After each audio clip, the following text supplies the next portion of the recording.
왜냐면 청년님 역할을 안 하는 딱. 선생님이 먼저 하시려고? 내가 해야죠. 해요.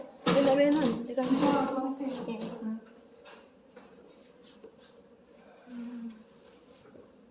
박수. 다 생각이 있었구나. 왜냐면 자기 거 찍으려고 했구나. 그치. 왜냐면 맞아.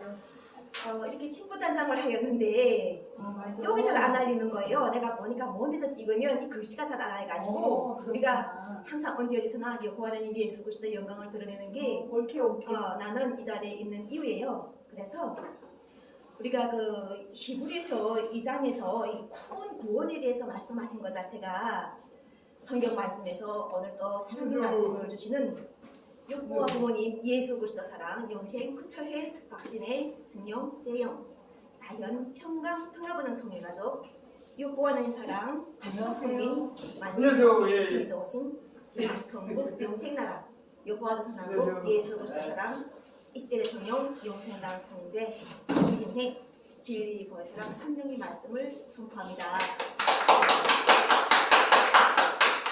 2023년 3월 10월 행복한 수요일입니다.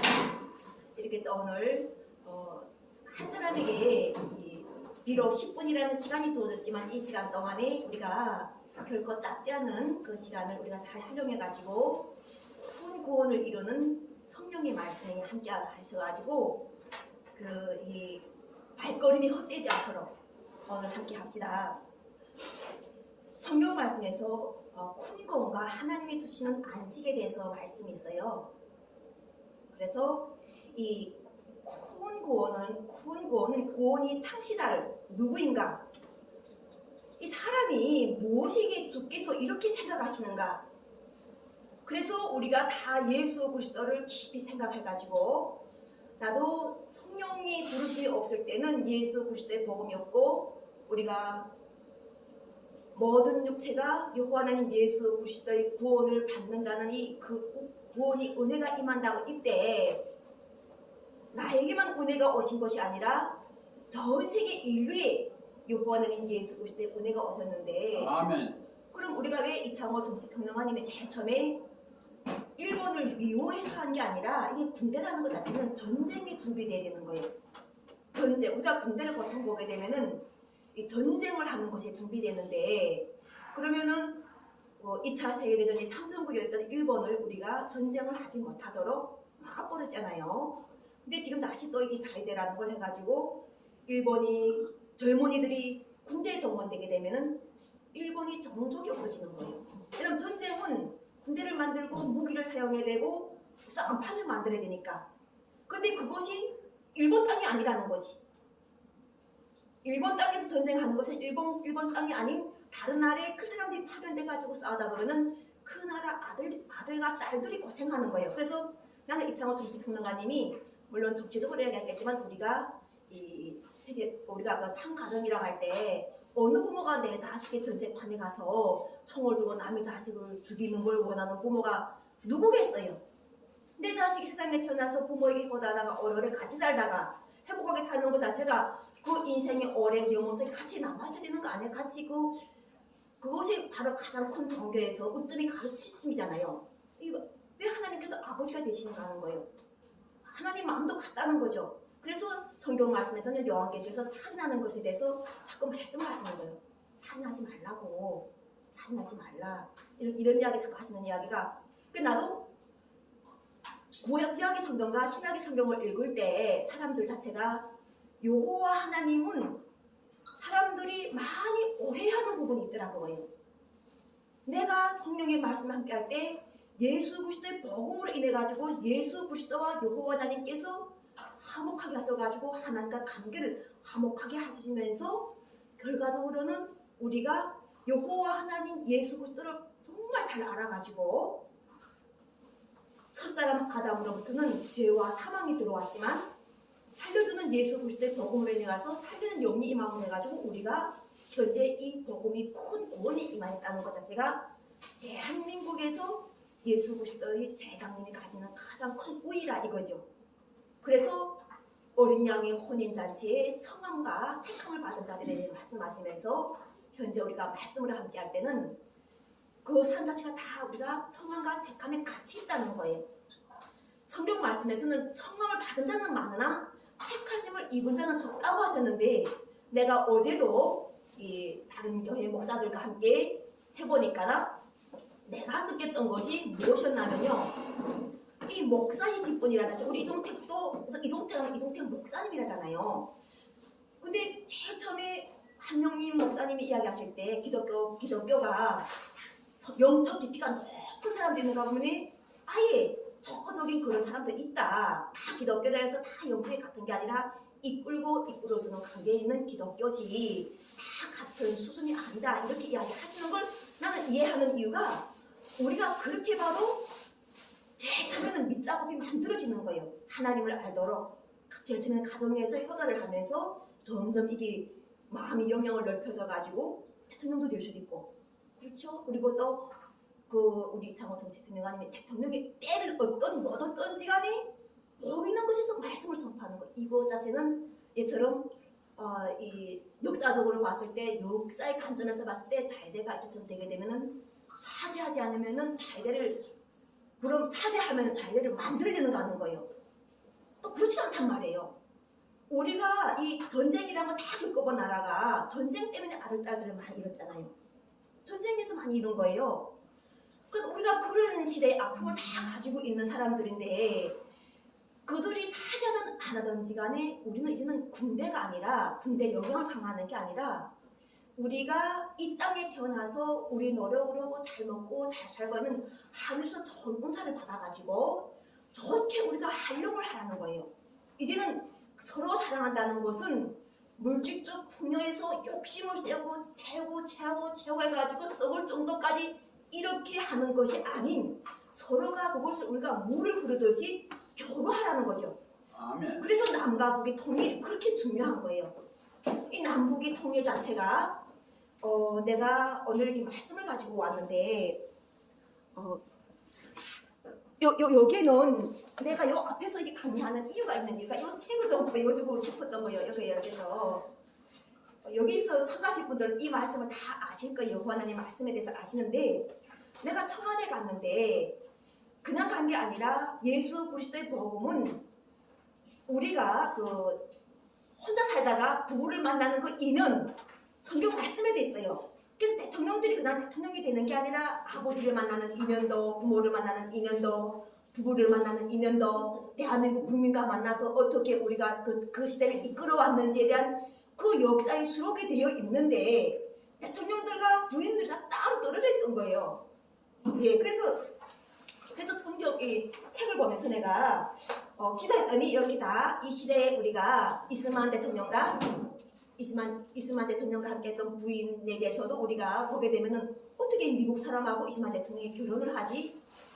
이런 것 자체가 바로 우리가 대한민국에서 이 세상을 널리 이롭게 하라는 홍익인간인 세상이라는 우리 대한민국이, 이 이념 자체가 바로 세상을 넓게 하라는 전선민족의 사명이에요. 이 우리가 이스만 대통령이 무슨 사람이에요? 아니, 와이프, 부인이, 무슨 사람이에요? 예, 미국 사람이에요. 이스만 대통령 분. 호주. 그래서 어쨌든 외국. 미국 아니에요? 그러니까 나는 어쨌든 오스트레일리아 아니면 실수보다는 나는 대한민국 국민이 아니라는 건 확실하잖아요. 내가 이것을 한 이유는 왜냐면은 나도 내 짝이 대한민국에 있을 줄은 몰랐어요. 그래서 나는 내가 이걸 이해하는 이유가 무슨 흠 잡으려고 누구한테 흠집 잡으려 하는 게 아니라, 우리가 아까처럼 이해를 폭넓게 해야 되지.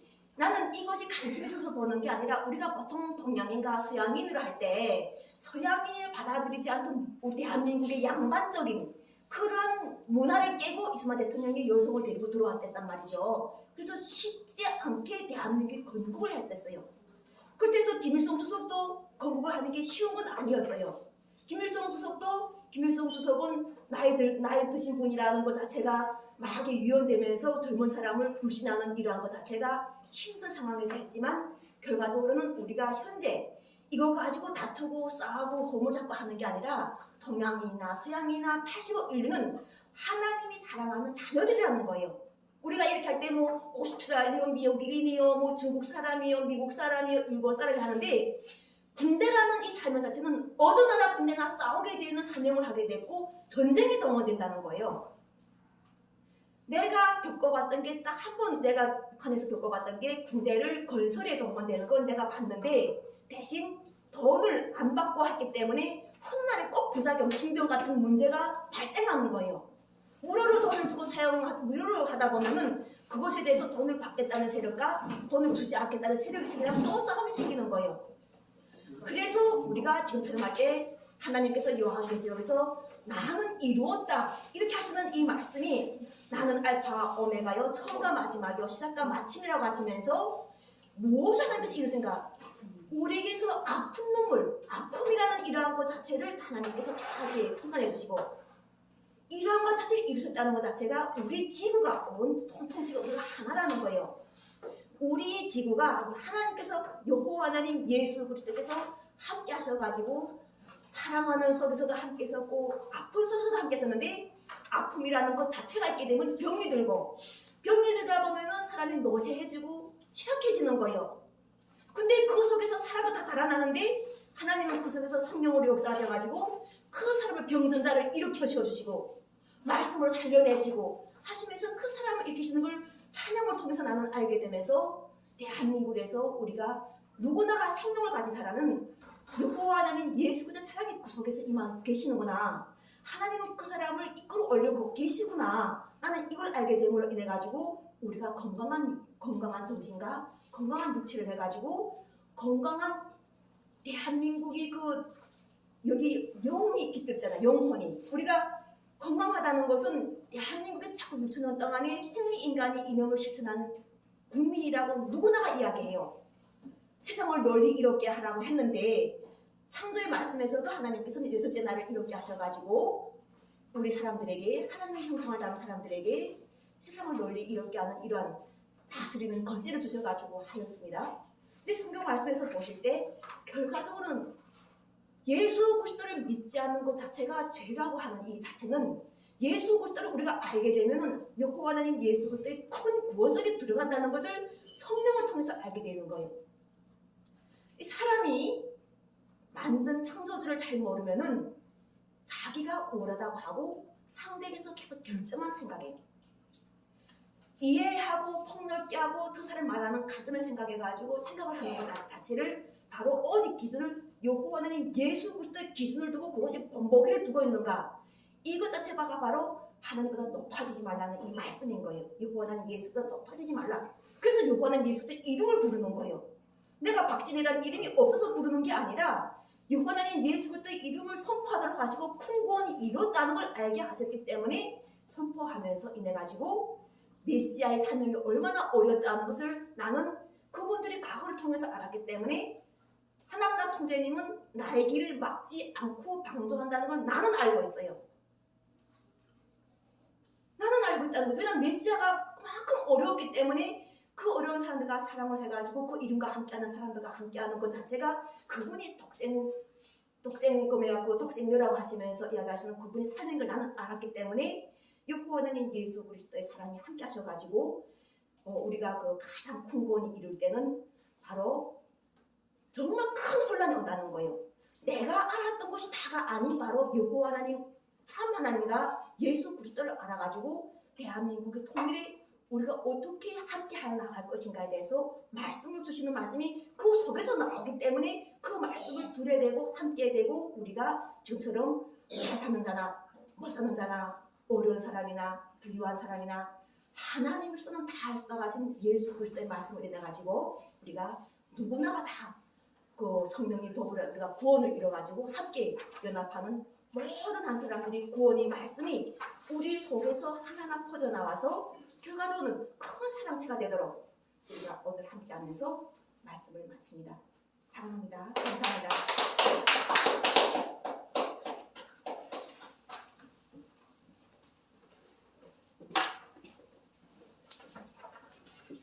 네, 우리 여호와 하나님 사랑 박진혜 총재님 말씀 귀하게 잘 들었습니다. 큰 박수 부탁드립니다. 다음에는 우리 초종교연합회 총재님으로 계시는 이종택 목사님 나오시겠습니다. 크게 연합회 시작. 이종택, 이종택, 이종택. 아싸. 아싸! 기운이 확 들어가네. 부족한 것 같아. 이게 아니고. 방금 소개받은 이종택 목사입니다. 감사합니다.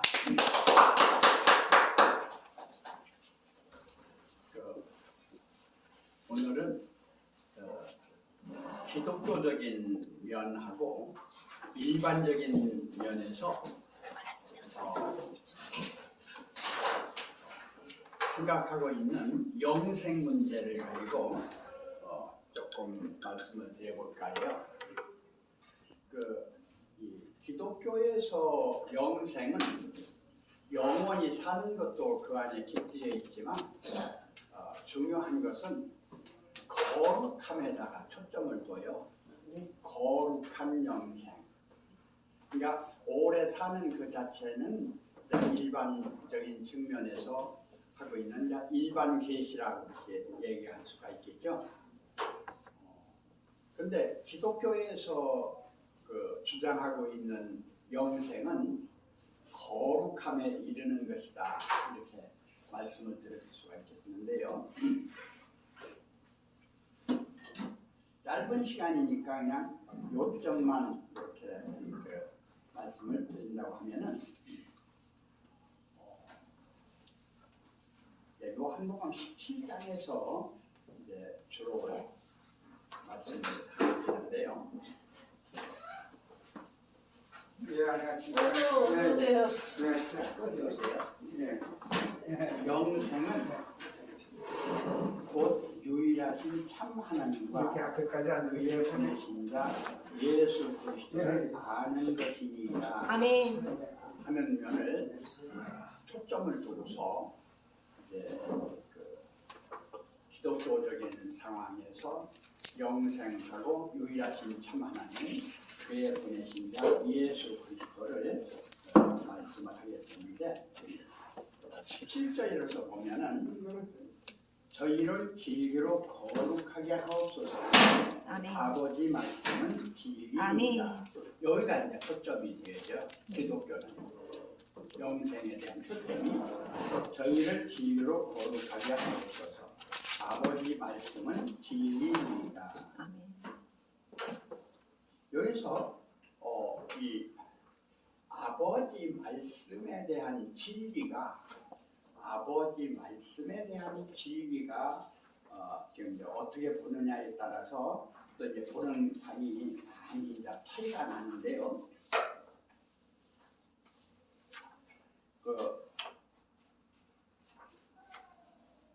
요한복음 1장 1절부터 2절에 보면 타초에 말씀이 계시니라.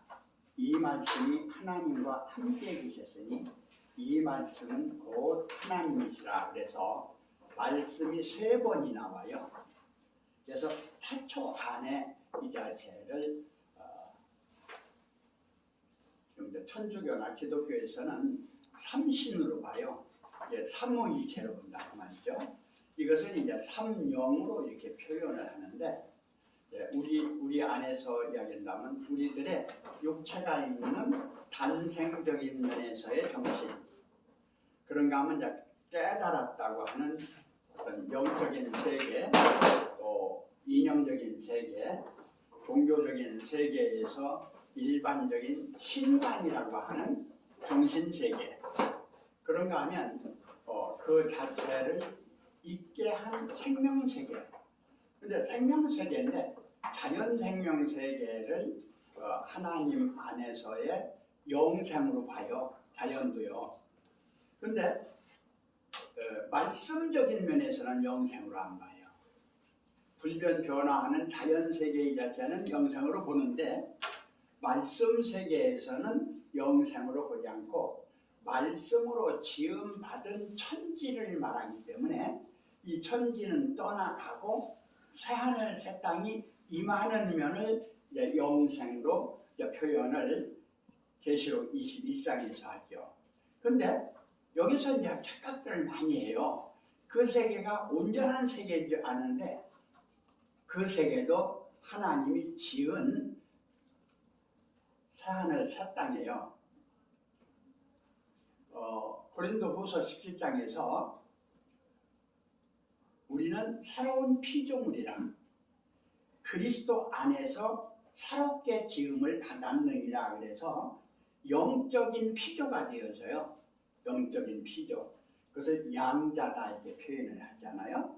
그러니까 양자적인 면에서 보는 면하고 하나님의 씨, 요한 1서 3장 9절에서 나오는 하나님의 씨에서 보는 생명적인 친자하고의 관계성이 목사님들 안에서도 이해가 안 돼요.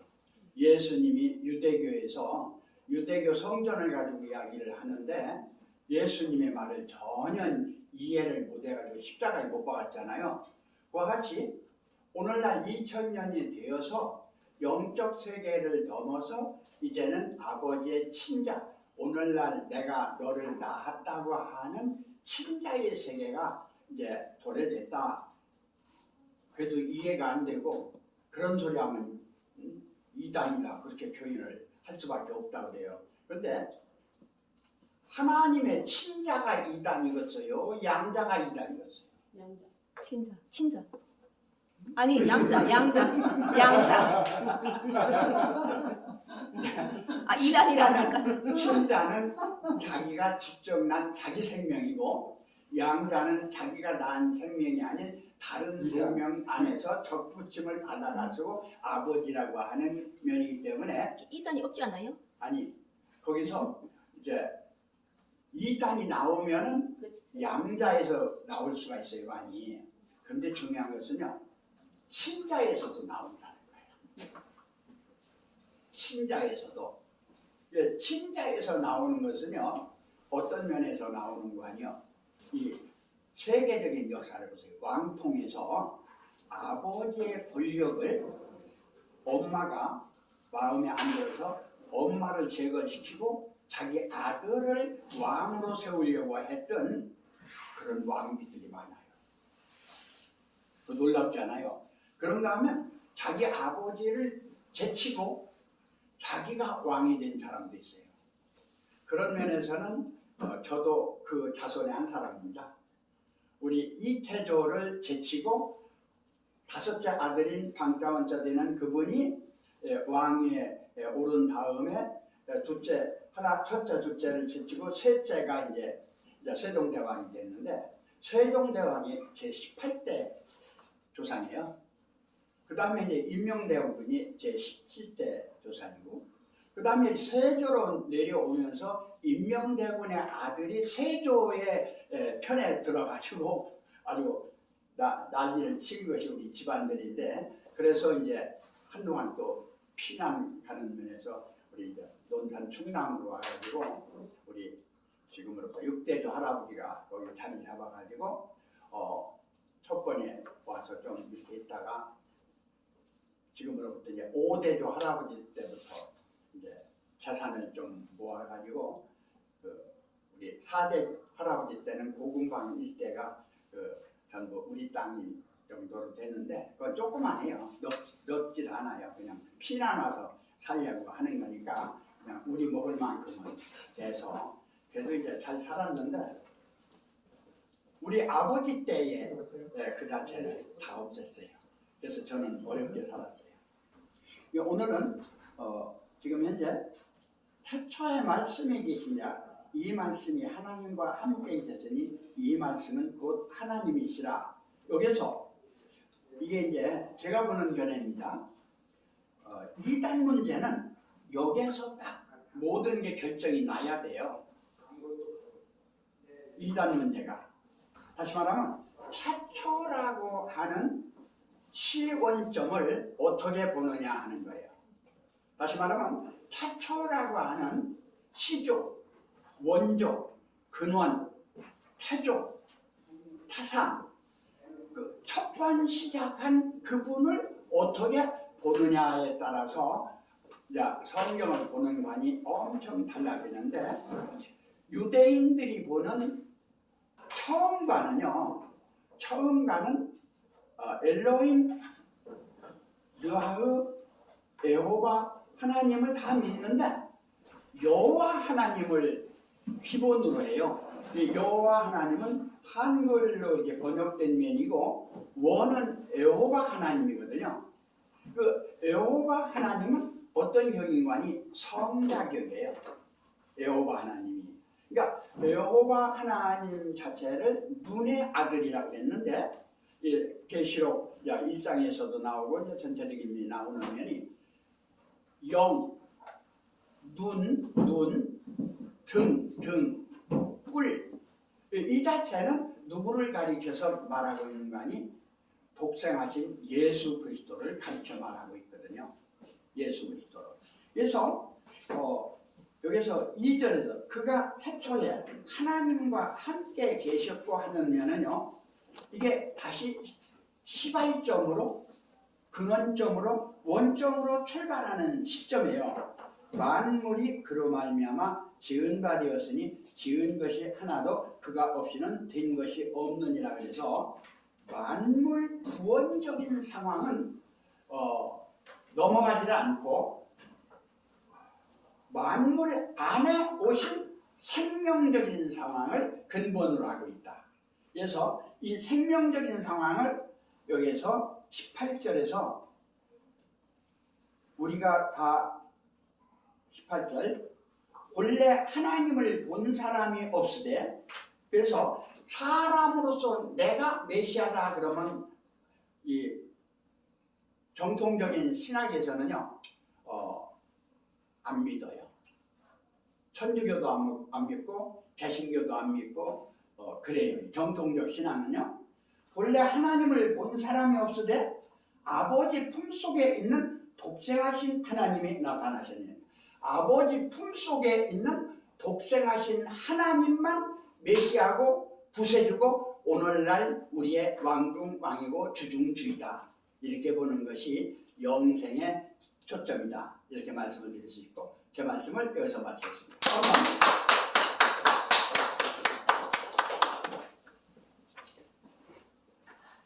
네, 영생에 대해서 거룩에 대해서 잘 우리가 알 수 있도록 인도하신 목사님께 다시 한번 큰 박수 부탁드립니다. 다음은 우리 가정연합교회 회장 목사님이신 윤경환 목사님 나오시겠습니다. 연호 세 번 시작. 윤경환. 아싸. 지금 목사님 왜 그러세요? 겁나네. 건강하게? 네. 막 말만 해 너무 세게 해주니까 세게. 겁나네. 좋아서. 경련이 여전히 해주시니까 그래 겁나네. 막 녹화하는 거 같아. 사람 많지 않으니까 이종태 목사님 한 20분 했으니까 나가. 아니야. 10분 가셨어. 10분 했는데. 저 했는데. 자, 그래서 그냥 내 것을 하려고 8분만 해요. 그래야 서로 사랑한다고 그러지. 저도 한 20분 4시까지니까 사람도 오늘 많지 않으니까. 예. 오늘 이제 7장 계시록 7장 내용인데요. 저번에 제가 왜 계시록에 하나님의 그 나라를 이루는 데 있어서 왜 재앙이 이렇게 많이 있는가? 그 재앙은 그건 재앙이 아니고 그건 하나님이 인간을 구원하기 위한 탕감 조건으로서 거기에는 하나님의 사랑과 용서가 있고 아멘. 그 사랑과 용서를 우리가 그걸 깨달을 때 우리는 하나님 앞에 나아갈 수 있다. 이제 이런 기본적 글자를 말씀드렸습니다. 그러니까 하나님 앞에 나아가는 데 있어서 믿는 사람들이 많은 고통이 있잖아요. 그 고통을 우리가 하나님의 은혜로 우리가 채울한다면 우리는 하나님 앞에 가까이 가는 거죠.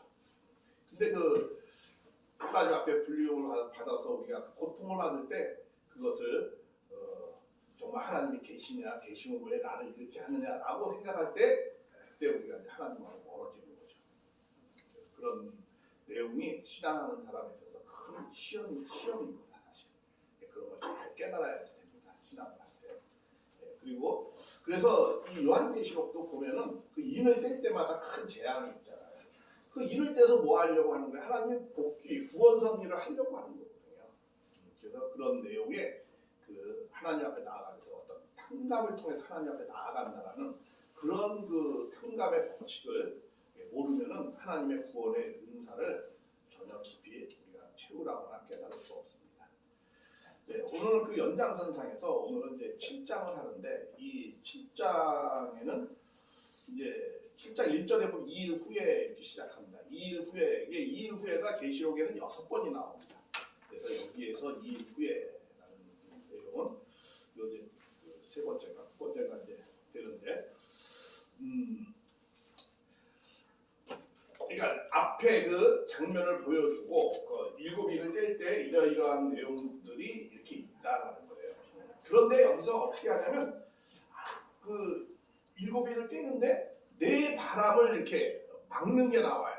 근데 일곱 일을 자세히 보면은 그 처음에는 백마를 타고 오는 적그리스도의 그런 내용이 있고 활을 들고 그냥 내가 메시아다라고 막 이제 그런 사기치는 사람들이 많이 나온다는 거예요. 쉽게 얘기하면. 그 다음에 두 번째는 이 공산주의, 이 하나님을 완전히 부정하는 붉은 말. 그래서 공산주의의 깃발은 다 붉은색입니다. 그래서 상징하는 바가. 그래서 붉은 말이 나온다는 거예요. 그래서 많은 사람을 화평을 없애버리고 제한하는 그런 내용이 나오고 그 다음에는 이제 검은 말이 나와요. 그건 이제 인본주의적인 그런 내용이 나오고 그 다음에 청홍색 말, 아주 알록달록 잡다한 사상의 그런 내용. 그런 것들이 다 바람이거든요. 한 시대의 바람이거든요. 그래 이 바람을 다 어떻게 해서는 하늘은 잠재우려고 하죠. 그걸 잠재우고 구원 섭리를 하려고 해요. 그리고 그 바람이 불 때 하나님은 어떻게 생각을 하겠어요? 많은 성도들이 다치지 않게 하려고 하는 거잖아요. 그렇죠? 거기에 휩쓸리지 않고 이제 그런 내용들이 10장부터 나오는 거예요. 그런 바람이 불고 이럴 때 네 모퉁이, 네 곳에서 이 네 모퉁이라는 이 의미는 사수는 어떤 의미가 있어요? 땅수라고 했죠. 그렇죠? 땅수. 예, 하늘수가 삼수고 상징하는 바가 성서의 삼수는 하늘수입니다. 사수는 뭐예요? 하늘이 잘 자리 잡히면 땅에 자리를 잡히는 거예요. 그러니까 삼위일체 하나님, 하나 앞에 가는데 삼일로죠. 그리고 이 나암수 수고까지도 3일 가고 아브라함도 3일 길을 이삭을 얻고 가고 예수님도 3일 만에 부활하고 이 삼수는 하늘 가는 길이에요. 그래서 거기에 그 삼위일체 하나님이고 기본은 다 삼수예요. 머리, 몸통, 사지, 백체. 그리고 동물, 식물, 광물. 예, 모든 것이 다 기본적으로 삼수적으로 존재합니다. 고체, 기체, 액체. 이렇게 다 기본적인 색도 3색, 빛도 3빛. 이게 모든 것의 기본수예요. 그걸 삼수적인 하나님이다. 이렇게 해요. 성부, 성자, 성신. 그것이 잘 자리 잡으면 그 다음부터 땅에 자리 잡는 거예요. 그래서 사수를 땅수라고 해요. 그래서 땅에 있는 건 다 뭐라고 해요? 동서남북, 연월, 일시. 이게 다 사수예요. 예. 근데 그 사수를 잃어버렸어요. 인간이 타락함으로. 그래서 그 하늘이 다시 찾아오려면 그 사수를 대가를 지불해야 돼요. 그래서 모세가 40일 금식기도해요. 한 십계명을 주었는데 인간이 불신하니까 깨버렸어요. 그러니까 다시 그걸 찾아오기 위해서 40일 금식기도를 하는 거예요. 노아의 홍수 심판도 뭐예요? 다 사탄에 물들으니까 40일을 홍수 심판에서 다시 찾아오는 거예요. 아브라함이 재물 실수를 했죠. 그러니까 그 이스라엘 민족을 다시 찾아오기 위해서 몇 년? 400년간 애국 고역을 하는 거예요. 또 오신 예수님을 죽이니까 그걸 대신해서 누가 탕감을 받아요? 기독교가 몇 년 동안? 약 400년 동안 탕감을 받아요. 그리고 또 한국도 어떻게 해요? 1905년에 한국이 주권을 잃어버린 거는 1905년도에 잊어버린 겁니다. 을사조약 그때 맺어가지고 외교권을 완전히 박탈당해요. 그때부터 1945년에 해방을 해요. 그러니까 딱 40년을 우리 민족도 탕감을 해요. 그래서 이 사수를 탕감해서 드디어 해방을 받잖아요. 그러니까 이 죄값을 지불하는 수가 된 거예요. 그게 땅을 하늘이 땅에 자리 잡아야 하는데 그걸 인간이 타락해서 자리 잡지 못했기 때문에 그것을 지불하는 대가수를 뭐예요? 사수로 만든 거예요. 그래서 사수는 무슨 수라고 해요? 탕감수라고도 얘기해요. 그래서 이런 하나님이 이렇게 구원을 할 때는 뭐예요? 구원의 원리가 있다고 했잖아요. 구원의 법칙, 복귀의 법칙이 있다는 건 뭘 말해주는 거예요? 하나님의 수리가 있다는 거예요. 창조도 수리에 따라서 창조했잖아요. 로고스라는 게 뭐예요? 이법, 이치와 법도 수리적으로 창조를 한 거예요. 그러니까 그것을 깨달은 사람이 누구였어요? 피타고라스였어요. 그 피타고라스가 뭐라고 했어요? 우주의 모든 것 다 수로 되어 있다 그러니 이렇게 표현을 한 거예요. 하나님의 일부의 속성을 깨달은 거예요. 그래서 저 수의 하나님이라고도 말씀을 하는 거예요. 그건 하나님의 많은 속성 중에 일부를 깨달은 거예요. 그래서 하나님이 구원한다, 복귀한다라는 것은 뭘 말하는 거예요? 그거는 어떤 수가 있다는 거예요. 그래서 다 그 수리의 법칙에 의해서 하나님이 구원 섭리를 해서 하나님의 구원 일정표가 있어요. 그 일정표에 따라서 참부모님도 1920년도에 딱 온 거예요. 그 일정표를 알기 때문에 그 수가 다 있습니다. 그건 나중에 기회 있으면 자세하게 말씀을 드리고. 그러니까 이런 일련의 내용들을 뭐 무조건 믿자 해서 뭐 믿으면 어떻게 해요? 요새 그런 시대 아니에요. 네, 그러니까 이렇게 논리적으로 정확하게 21세기에 사는 사람은 과학의 시대에 살고 있기 때문에 거기에 그 정확한 그 내용이 없으면은 뭐 두리뭉실해서 뭐 하자는 세계는 그리고 이게 실체적이지 않는 거는 절대로 21세기 사람들이 믿지 않게 돼요. 그러니까 그런 내용들을 우리가 잘 깨달아서 이 하나님을 전하는 방식이 좀 바뀌어야 돼요.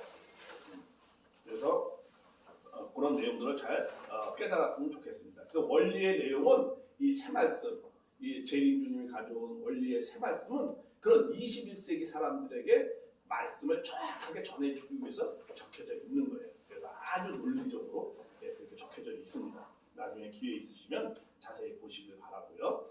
예, 그래서 잠깐만요. 중요한 여보세요? 내가 지금 강의 중인데 저 잠깐만요. 내가 우리 그 손님을 한번 보낼게요. 나중에 와서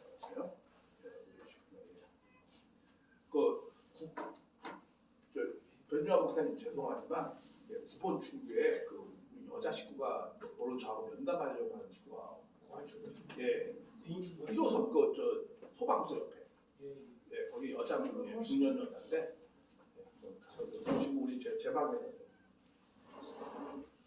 이게 원래 2시에 온다고 했어요. 자, 그래서 이 사수는 땅수예요. 그래서 네 모퉁이에요. 그러니까 땅의 전체를 이 재앙이 오는데 어떻게 해서든 믿는 사람의 재앙을 막기 위해서 하나님이 어떻게 해요? 사방에 바람을 붙잡고 있는 거야. 붙잡아서 땅이나 바다나 각종 나무에 들지 못하게 한다는 거예요. 그렇게 지금 하나님은 어떻게 해서든 이 탕감을 적게 받게 하려고 하는 거죠. 그래서 그런 상황 속에서 하나님이 어떻게 한 거예요? 이전에 또 봄에 다른 천사가 산에 계신 거야? 하나님의 인을 가지고 해돋는 데로부터 올라와서 땅이나 바다를 해롭게 할 권세들을 네 천사가 향하여 이렇게 122쪽입니다. 이 책의 이 교재 제가 드린 거에 122쪽의 맨 아래 내가 보면 다른 천사가 살아계신 거야? 하나님의 인, 말씀을 갖고 와서 해돋는 곳으로부터 온다는 거예요. 이 해돋는 곳은 어디? 동쪽을 말하는 거죠. 왜 해돋는 곳이라고 하냐면 모든 이 하나님의 역사의 출발은 동쪽입니다. 에덴 동산이 어디에 창설되어 있죠? 동쪽이잖아요. 그거는 왜냐하면 해가 동쪽에서 뜨기 때문에 모든 역사의 출발은 동쪽이다라는 표현으로 성경에는 쓰고 있는 겁니다. 그래서 여기서도 또 해돋는 곳으로. 자, 하나님은 항상 알파 오메가가 같아요. 시작과 끝이 같습니다. 출발을 에덴에서 했으니까 마치는 것도 어디서 한다는 거예요? 에덴에서 하는 거죠. 그래서 출발을 동쪽 에덴에서 했으니까 마치는 것도 동쪽에서 하는 거예요. 그래서 해돋는 곳으로부터 온다는 거예요. 근데 사실 지구가 둥근데 뭐 동쪽이 어디 있어? 서쪽이 어디 있어? 지구가 둥근데. 근데 이상하게 동쪽하면은 어떻게 해요? 극동 3국, 중국, 일본, 한국이에요. 그래서 이제 그게 어디서부터 오는가 이런 내용들을 우리가 잘 알 수 있는데, 자, 한국이 그 조선이라는 말 쓰잖아요. 그 조선, 1920년대 조선이라는 용어를 썼죠. 조선이라는 게 뭐야? 아침조자, 고운선자, 그게 해돋는 곳이에요. 그 이름 자체가 해돋는 것의 의미를 얘기하는 겁니다. 그게 조선으로부터 온다라는 거예요. 이 계시록에는 어떻게 오느냐? 구름 타고 온다. 그거는 뭐예요? 구름과 타고 온다라는 건 뭐예요? 구름과 함께 온다 이런 뜻이에요. 그러니까 다시 말하면 뭐냐면 선한 백성들과 함께 온다라는 뜻이에요. 그리고 언제 오느냐? 제가 계시록 3장 10절에 말씀했어요. 1920년도라는 그 수리적인 쭉 계산을 하면서 1920년도에 온다는 거예요. 그럼 1920년도에 오는데 어느 곳에서 오느냐? 해돋는 곳으로 온다. 해돋는 곳이 뭐야? 동쪽. 다시 말하면 뭐야? 조선이라는 의미의 그 나라에서 온다라는 거예요. 그러면 왜 정말 그때 조선이라는 한국이라는 것이 정말 주님이 탄생할 수 있을 만한 장소가 되느냐? 예, 그 부분에 대해서는 이제 나중에 제가 자세하게 말씀을 드리겠습니다. 왜냐하면은 그리고 제가 이제 좀 재미있는 그 여담을 좀 약간의 여담을 하겠습니다. 아담이 생일이 며칠이죠? 아담 생일 아세요? 1월 6일이라며요. 예. 아니 6째 날 만들어줬잖아. 아유, 주제가 1월 6일이지. 저도 1월 6일이에요. 그래, 그러니까 얘 여자 교주하겠다. 자, 예수님도요 영지주의자들은 1월 6일로 계시를 받았어요. 그래서 300년 동안 1월 6일로 했어요. 그런데 우리 문 선생님 며칠이에요? 1월 6일이에요. 한학자 여사도 1월 아주 6일이에요. 아멘. 그래서 1월 6일 항상 알파 오메가 시작과 끝은 같아요. 아, 이 선생님 음력이 아니에요. 음력이요. 다 해가 다 1월 6일이에요. 유대민족도 1월 6일 날 했어요. 그래서 자 해가 이렇게 1월 다 6일입니다. 근데 우스운 소리입니다. 그리고 내가 이런 얘기 한번 말씀 한번 드릴게요. 내가 오늘 오전에도 그런 얘기를 좀 했는데 강의할 때 지구에서 많은 사람들이 그래요. 우리 한국 해외를 많이 다녀보신 우리 서정원 사가님들 아시죠? 제일 예? 2분 마무리. 15분이에요. 나더 해볼 원래 자 그래 알았어요. 예. 그 뭐냐면은 이제 이 사람이 가장 살기 좋은 곳이 위도에서 몇 도 올 것 같아요? 38도예요. 진짜. 38도, 40도 그 사이가 그게 온대 지방이니까 봄, 여름, 가을, 겨울이 정확해요. 그리고 가장 자연재해가 없는 곳이 한반도입니다. 한번 이런 한번 해보세요. 그리고 고인돌이 옛날에는 하늘을 고인돌이 제일 많은 곳이 한국이잖아요. 70, 80% 다 고인돌이니까 하늘을 모셨던 곳이에요. 원래 이 인류 시장 여기가. 그리고 가장 살기 좋은 곳이고. 그러니까 저는 에덴 동산을 이거 좀 여담입니다. 저는 에덴 동산을 한반도라고 생각하는 사람이에요. 왜냐하면은 한번 이런 생각해보세요. 하나님이 자식을 낳았어. 이제 영이 있는 자식이 처음으로 이제 낳았어. 그러면 그 자식을 낳으면은 어디다 둘 것 같아요? 제일 살기 좋은 곳에 낳겠죠. 그럼 제일 잘 살기 좋은 곳이 지구 땅덩어리에서 어디였을까? 대한민국. 저는 한반도였을 것이다 이렇게 생각하는 사람이에요. 그래서 아담의 화는 한반도에서 출발했을 것이다. 역사의 그런 모든 것이 한반도에서 왜 바다도 가까이 있고 아주 사계절이 뚜렷하고 자연재해가 없고 지진도 없고 태풍도 없고 아주 그런 곳. 그러니까 인삼이 제일 잘 자라는 곳 아니에요. 예, 그래서 그러한 곳에 분명히 역사를 거기서 시작했을 것이다 이렇게 생각하는 사람이에요. 그러니까 시작을 거기서 했으니까 그래서 에덴의 동지 거기서 했으니까 끝도 어디서 한다? 거기서 결말을 맺어야지. 예, 그래서 예, 저는 이 한국을 그래서 그런 것이다 라고 생각하고 제림도 한국에서 그래서 온 것이고 1920년도에 선한 백성들과 함께 오시는 것이다. 그리고 그 이후에 또 내용은 자세하게 또 시간 다 됐다고 그러니까 다음에 하겠습니다. 근데 이 목사님 그 말씀 하시면서 수강이 딱 비치는 것 같아요.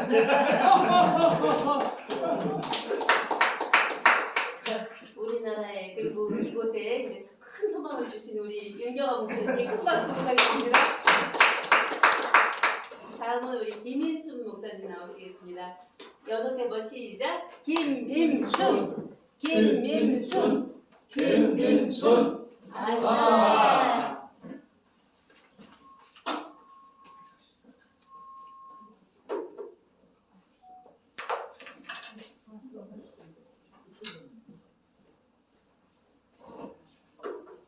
네. 이제 긴 말씀을 생략하고 총재님께서 큰일의 말씀을 하셨는데 제가 오늘 준비한 말씀이 큰일이에요. 해도 될까요? 다른 분들 허락하시겠습니까? 예. 큰일에 대해서 큰 구원에 대해서 제가 준비한 대로 간략하게 말씀드려도 될까요? 아멘. 예, 성경으로는 이제 여러 군데를 찾아볼 수 있지만 요한복음 14장에 큰 거에 대해서 구체적으로 말씀을 하세요. 그러고 그냥 박 총재님 참고만 하세요. 총재님 말씀을 뭐 부연하거나 전혀 아니에요. 그냥 제가 준비한 대로 하는 거니까. 요한복음 1장 50절에 보면 예수께서 대답하여 가라사대 내가 너를 무화과나무 아래서 보았다 함으로 믿느냐 이보다 더 큰 일을 보리라 이렇게 말씀하시고요. 요한복음 5장 20절에 보면 아버지께서 아들을 사랑하사 자기의 행하시는 것을 다 아들에게 보이시고 또 그보다 더 큰 일을 보이사 너희로 기이 여기게 하시리라. 또 히브리서 2장 3절 4절을 보면 우리가 이같이 큰 구원을 등한히 여기면 어찌 피하리요. 이 구원은 처음에 주로 말씀하신 바요 들은 자들이 우리에게 확증한 바니 하나님도 표적들과 기사들과 여러 가지 능력과 및 자기 뜻을 따라 성령에 나눠주신 것으로서 저희와 함께 증거하셨느니라. 그리고 히브리서 11장 39절에서 40절을 보면 이 사람들이 다 믿음으로 말미암아 증거를 받았으나 약속을 받지 못하였으니 이는 하나님이 우리를 위하여 더 좋은 것을 예비하셨은즉 우리가 아니면 저희로 온전함을 이루지 못하게 하려 하심이라. 왜 구원과 큰 구원을 제가 말씀을 드리고자 하냐면 구약에 선지자들이 오셔서 예수님의 나심을 예언했습니다. 이것이 구원입니다. 하나님의 독생자 예수 그리스도 이 땅에 오셔서 성령으로 잉태되어 나셔서 메시아로서 사생활, 공생활 그리고 아버지의 뜻에 따라 십자가를 지셨습니다. 아들이신데도 스스로 부활하신 게 아니고 사도행전 2장 35절 영광의 아버지께서 살리셔서 주와 그리스도가 되게 하셨습니다. 그리고 영광의 보좌에 계시면 문제가 아무것도 없으실 텐데 보혜사 진리의 성령을 다시 사도행전 1장에 예언하시고 2장에 보내주십니다. 그러면 오늘날 우리가 보혜사 진리의 성령을 받은 우리들 안에 큰 구원을 적용을 하면 어떤 구원일까요? 그것이 예수님께서 다락방 강화 14, 15, 16, 17장에 핵심적으로 말씀하신 나보다 큰 일을 하는 큰 구원의 내용들이 보혜사 진리의 성령이 임하시면 너희가 권능을 받고 권세를 받고 말씀이 감추어져 있습니다. 오늘 총재님께서 이같이 큰 구원, 큰 일을 말씀을 하셔가지고 성경 6,000년사가 완성이 되었고요. 하나님의 7,000년의 안식 속에서 지금 8,000년의 생명의 시대로 새롭게 나아가고 있습니다. 이러한 시대에 소명 받으신 한 분 한 분들이 성경에서 말씀하고 계시는 큰 구원, 정말 어떤 구원이고 어떤 구원을 우리가 오늘날 성취해야 구약도 다 인정이 되고 예수 그리스도 오셔서 이루신 것도 다 인정이 되고 2000년의 보혜사 진리 성령도 다 인정이 되고 정말 우리들은 어떠한 거듭난 큰 구원을 이루어서 멜키세덱의 반차 보혜사 진리의 성령을 우리 안에 강림 임재하신 속에 하나님의 온전한 뜻을 성취하는 이제가 될 것인가. 이거를 살아계신 하나님의 생명성령 진리의 말씀으로 밝히시는 한 분 한 분들이 곧 초종교의 이제로 말씀을 내시는 이 자리가 아닌가 하는 안에서 은혜 받은 것을 함께 나누게 하신 하나님께 영광 드리고 감사합니다. 이보다 더 큰 일, 그리고 이같이 큰 은혜, 그리고 보혜사 진리의 성령에 대해서 구체적으로 전체를 말씀하실 때 은혜가 되었습니다. 우리 김인수 목사님께 큰 박수 부탁드립니다. 다음은 변요한 목사님 나오시겠습니다. 영어 세 번 시작. 변요한, 변요한, 변요한. 아, 그리고 시간 관계상 이제 8분씩 줄어야 되겠네요. 10분에서 8분. 한명희 목사님 이것도 스크린 불. 스크린 내려주셔야 돼요. 앞에 거기 스크린 내리는 거 같아요. 그걸로. 알지? 아니 그거 스크린 내리는 거예요. 잘은 몰라가지고. 그거 스크린 내리는 거. 저거 켜졌네. 얘 켜졌지? 예. 지금 케이블 켜진 거예요? 켜진 거에 파란색이 많아요.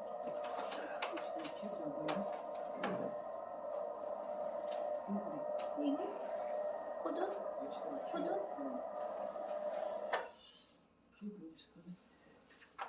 이걸로 해요 그냥.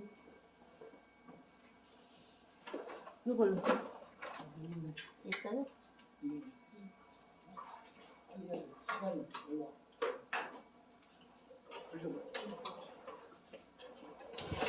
거기 불 좀 꺼달래시는데 김태호 목사님. 여기만 앞에 거만. 앞에 거만 앞에 거. 켜고, 이쪽 거 켜고. 시간이 없다니까 빨리 말씀드리겠습니다.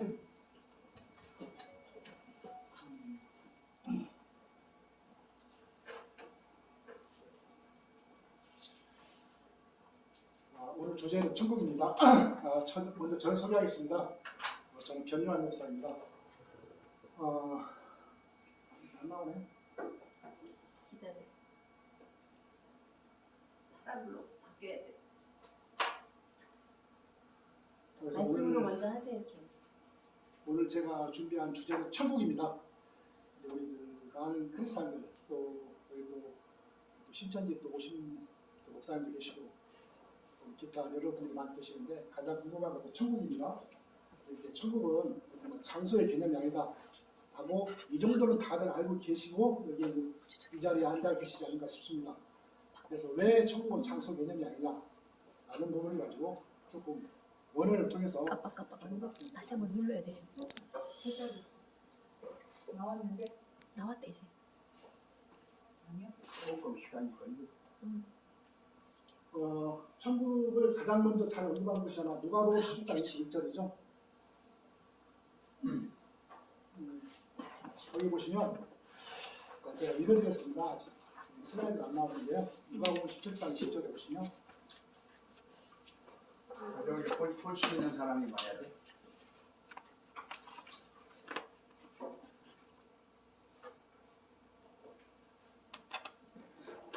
눌러야 되거든요.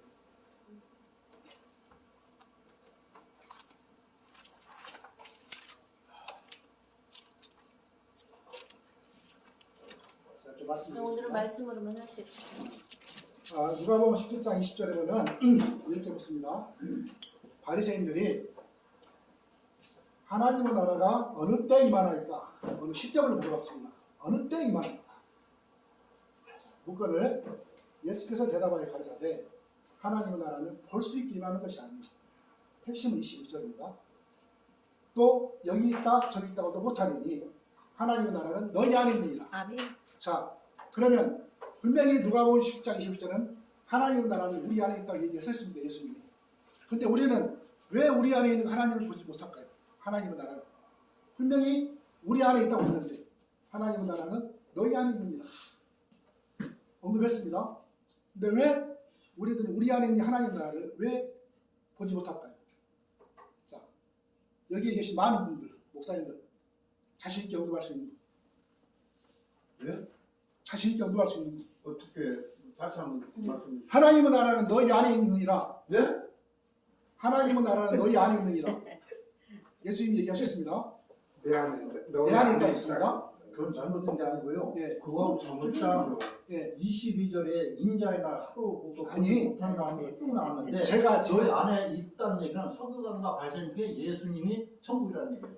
예수님 천국이라. 예. 예. 그 사람 근데 예수님이 성경을 쓴 게 아니에요. 아니 성경은 이거는 제 시간입니다.